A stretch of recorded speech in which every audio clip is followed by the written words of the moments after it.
ये जो chapter number 3 का मुताला जारी है, एक्सरसाइज नंबर 3.5 हम यहाँ पर सॉल्व कर रहे हैं। तो क्वेश्चन नंबर 8 हम यहाँ सॉल्व कर रहे हैं। क्या है क्वेश्चन? x की 4 माइनस वाई की 4 बटा x की 2 माइनस 2xy जमा वाई की 2 ज़रब x माइनस वाई बटा इंटू एक्स जमा वाई ज़रब तकसीम x की 2 जमा वाई की 2 बटा x। पहले तो मैं आपको यहाँ दो फार्मूले बता दूँ।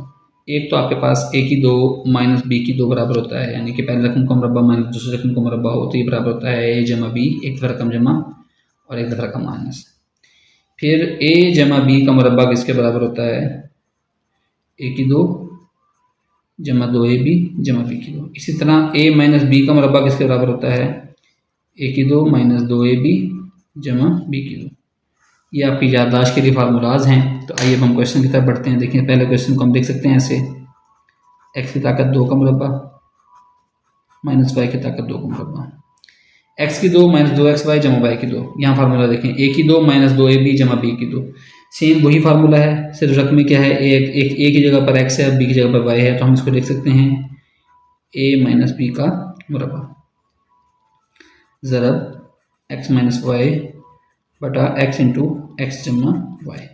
अब तकसीम है, तकसीम को अमूमी तौर पर हम सॉल्व नहीं करते, इसको ज़रब में तकसीम करते हैं। तो ज़रब में जो नीचे रकम होती है वो तकसीम वाली रकम ज़रब खा जाती है और ज़रब वाली तकसीम हो जाती है। ठीक हो गया स्टूडेंट?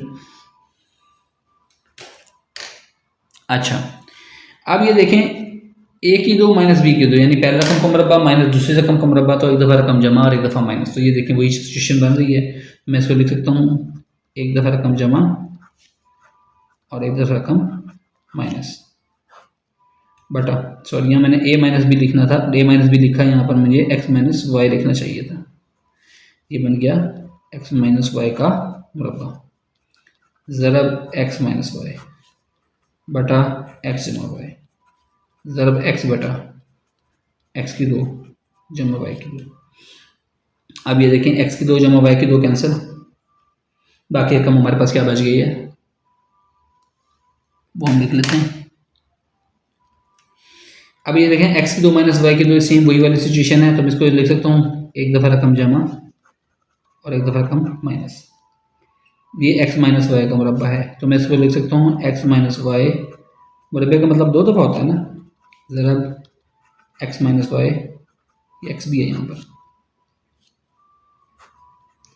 x इंटू एक्स जमा वाई ज़रब x। ये बच गया सिंपल। ठीक है, अब देखिए कुछ चीज़ें कटती हैं तो काट दें। ये x माइनस वाई से कैंसिल, ये x माइनस वाई से कैंसिल, x जमा वाई से कैंसिल, ये x से कैंसिल। ये सारी चीज़ें तो एक दूसरे से कट गई हैं। तो हमारे पास क्या बचा? जब सारी चीज़ें तकसीम हो जाएं तो जवाब हमारे पास 1 बचता है। तो डियर स्टूडेंट यही हमारे पास इसका आंसर है। आई होप सो कि सिर्फ फार्मूलाज आपने इस पर याद रखना है, तो क्वेश्चन आपके लिए बिल्कुल आसान था। क्वेश्चन आपको समझ भी आया होगा। अगर कोई चीज़ इसमें समझ नहीं आई तो आप कमेंट सेक्शन में मुझसे पूछ सकते हैं। Thank you.